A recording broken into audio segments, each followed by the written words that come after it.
Chipmunks, how are you? Glad to see you back again. Today, our book is going to be called The Fox and the Falling Leaves. It used to be called Fletcher and the Falling Leaves, and I don't know why they changed the name. I kind of like Fox or Fletcher better than Fox, but he is a fox. And it's fall outside, and you can probably go into your own backyard and rake some leaves and jump in piles. Pretend you're Fletcher. Let's go ahead and read.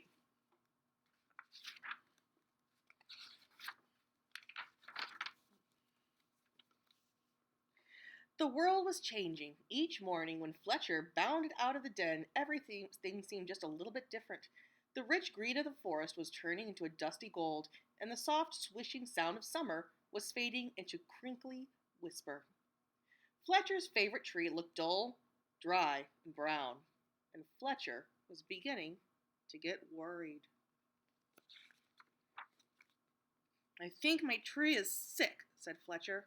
"What's wrong with it?" his mother asked. "Its leaves are turning brown," said Fletcher. "Oh, don't worry. It's only autumn," she said. Does anybody know what another word for autumn is? You're right, it's fall. Fletcher ran back to his tree and patted the rough bark. "Don't worry. It's only autumn," he said. "You'll be feeling better soon."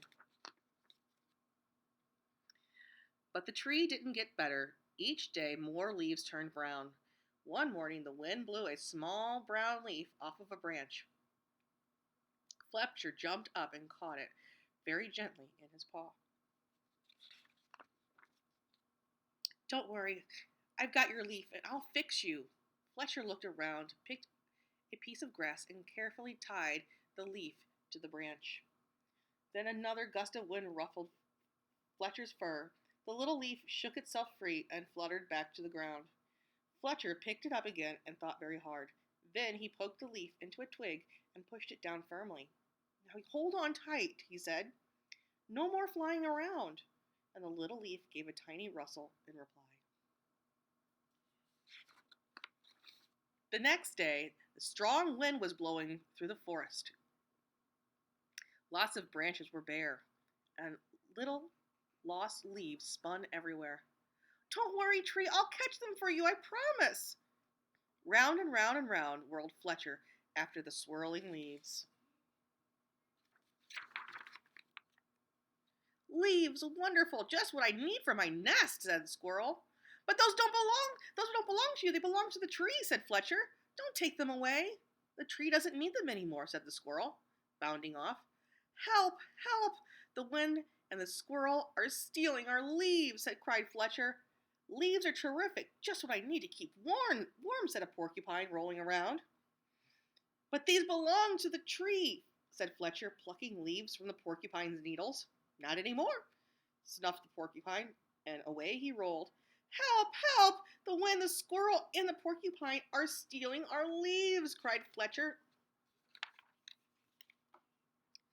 Suddenly, a flock of friendly birds swooped down from the sky. They picked up the leaves in their beaks and poked them into the tree's branches. Soon the tree was leafy again, and Fletcher flopped down and smiled. "Thank you, birds, thank you," he gasped as the birds fluttered away. He lay looking up through the leaves at the sky and drifted off to sleep. But the wind continued to blow, and the branches still danced. The leaves shivered and shook themselves and began to wiggle free. They tossed and turned and twitched and twirled and tumbled to the ground. They brushed Fletcher's ears and nose and filled his dreams with whispering sound. When Fletcher finally woke up, he couldn't believe his eyes. Instead of a roof of dancing leaves, all he could see were bare branches against the sky.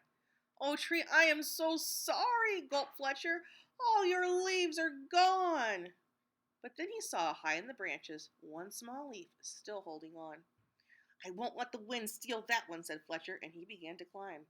He crawled along to the last leaf and held it firmly onto its branch. All day long the wind blew, the branch bounced, and Fletcher held tight. "I'll stay with you, leaf," he said. "Don't worry." But then, with a sudden whoosh of wind, the branch bounced high, and with a plip, the leaf let go and fluttered like a little flag clutched in Fletcher's paw. Fletcher looked sadly at the leaf as he had promised to save. He carried it carefully down the tree and back to the den. He made a cozy little bed for it and gently tucked it in. But all night long, he could only think of his tree all on its own. At dawn, Fletcher tiptoed outside. The wind had finally stopped blowing and the air was cold. The moon still hung in the clear sky and pale stars glimmered. He came to his favorite tree. Fletcher saw a magical sight.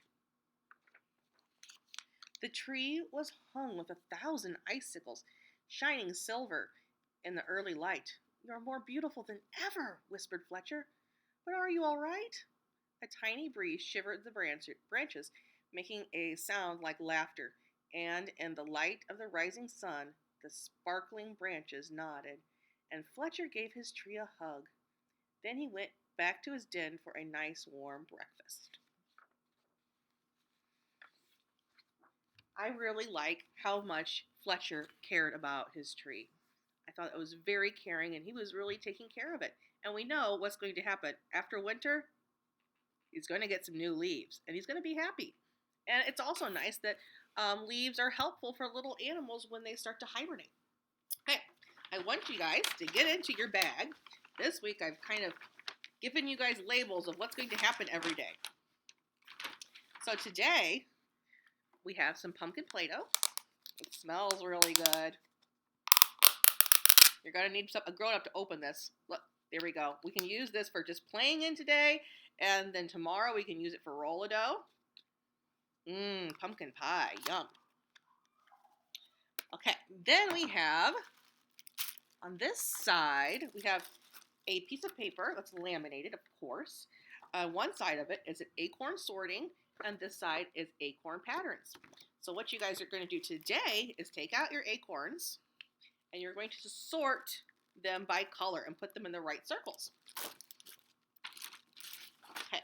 Then we also have these leaves, and they're numbered 1 through 10. So what you can do is you can either put it out on the floor, 1 to 10, or tape them up on a wall, and then you can measure yourself to see how many leaves tall you are. Maybe you could send me a picture. I would love to see it. I miss seeing kids in class. I miss having the fun. Okay, oops. Oopsie daisy. So here we have our little leaf book, and we have all these really beautiful leaves for you guys. So each page has a number. What number is that? That's right, it's 1. And then 2. So what do you think you're going to do with this? With the stickers in this book? That's right. You're going to put the right amount of stickers onto the tree. And it will be a beautiful book, and you can keep it forever and ever. So those are the activities we have today. Thank you for reading with me, and I will see you guys later.